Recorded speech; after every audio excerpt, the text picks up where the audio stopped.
Hey everyone, it's Dan. Well, in the better late than never category, Dick and I have finalized the 2017 expense sheet. And while it's pretty similar to the one we had before, there are a few key differences which I'd like to go over real quick.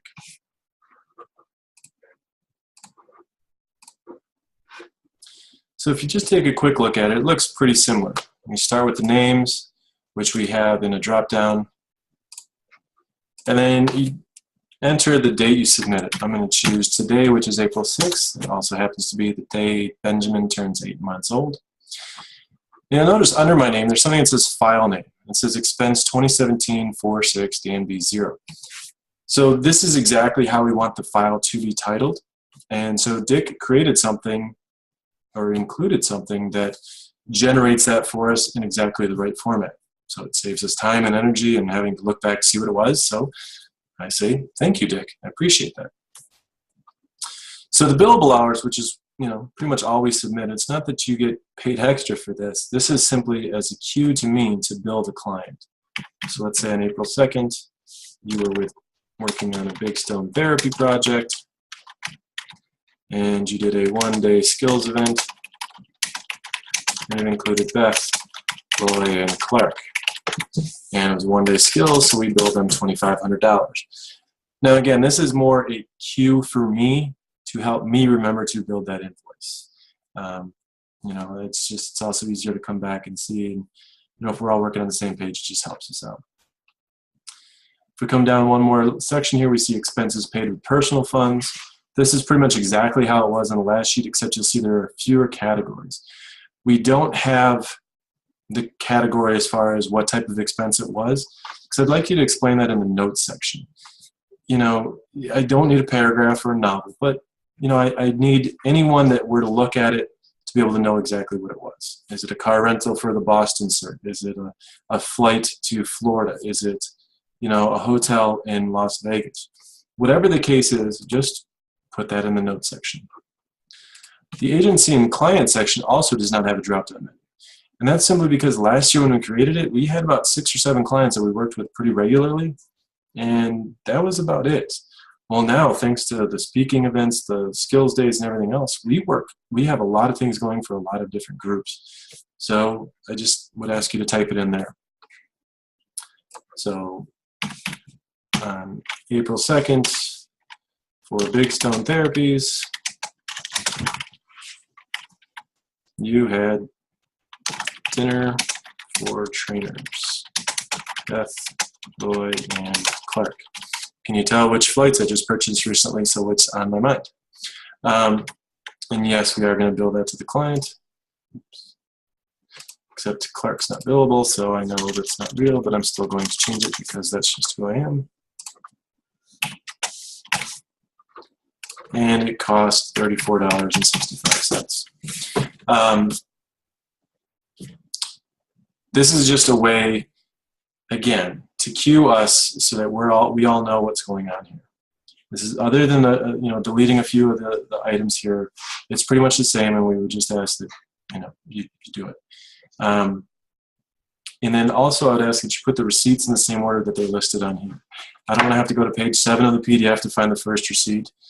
Page 2 of the PDF has the 15th receipt.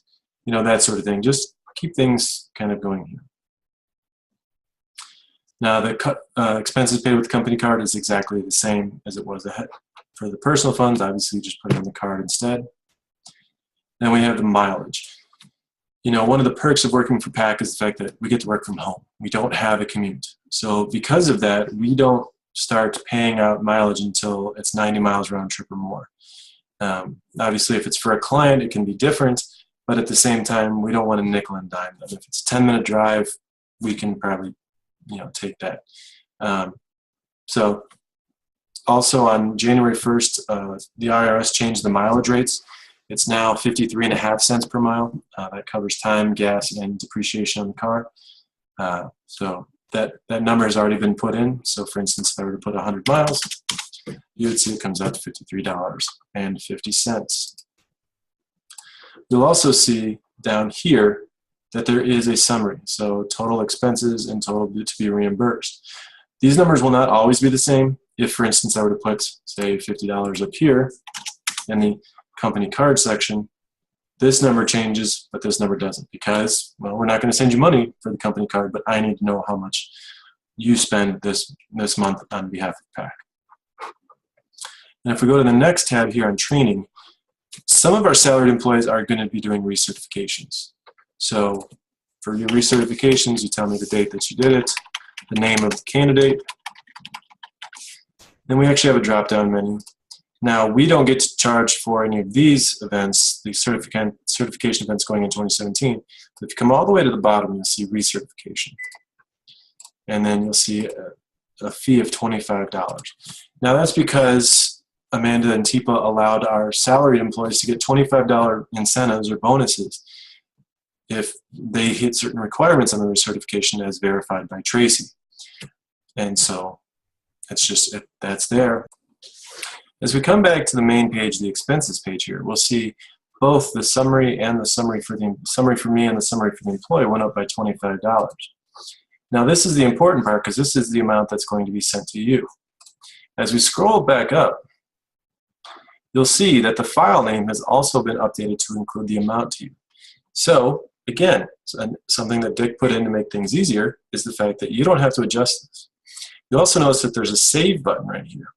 So when we click the save button, this acts as a save as. So it will take you into whatever file you would like it to go into. Now, because I'm kind of a nerd and have my own little filing system here, I will just go ahead, click where I'm going, and click save.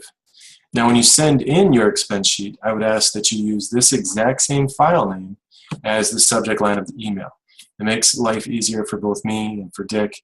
It just helps us keep on the same page, as well as making sure that you get the amount of money that you're owed. Now I do have one small caveat here. The save button does not work on Macs. I tried it on my Mac laptop. It didn't work. So if you do have a Mac, you will have to go through the trouble of actually clicking file and save as. But aside from that, the file name and everything else works just fine. And that's pretty much it. I'm going to show you one last thing here. That's because I want to call out Leslie and say thank you, because she does her receipts exactly in a manner that just works out so well for me. It makes it so easy for me, and I really appreciate the time she puts into it. So you'll see she has this original receipt here. Now this includes all the receipts she had for that pay period, or I'm sorry, for that expense sheet. But then she had 3 different clients that she made purchases for. And she broke out those receipts as well. So she has one set of receipts, and I can see the client name, and the second set, and a third set. This just makes it easy, because when I send the receipts digitally, and so it's hard for me to go back and say, okay, well they sent me 20 receipts, and I need receipt 2, 5, and 8 from this one, and then I have to go pull those off in a different way. What Leslie does, she makes it so easy for me, and I really appreciate it, and I would ask that you do the same. Then the last thing I'm going to show you is a new thing we're putting out there. This is an expense checklist. This is for those of you that travel for a billable event. And it's just, I would ask that you submit this as well. So you put your name, the date submitted, the date range of the expenses, the client, and the type of event, a speaking event, a skills day, or anything else like this. And this is just more of a double checking for all of us to say, was there a flight involved? Yes or no. Was there mileage involved if you drove instead of flew? Yes or no. Did you have a rental car, hotel, airport parking? And this is simply because not everyone has the same expenses every time they travel. So if you don't include something, I don't know if you simply forgot it or if you just didn't have it that time. And so it saves some tracking down on my part. And also it serves as a double checking for you, in the sense of maybe you lost a receipt, maybe you dropped something, maybe you just forgot it. And you say, oh wait, no, I did have an extra one of those.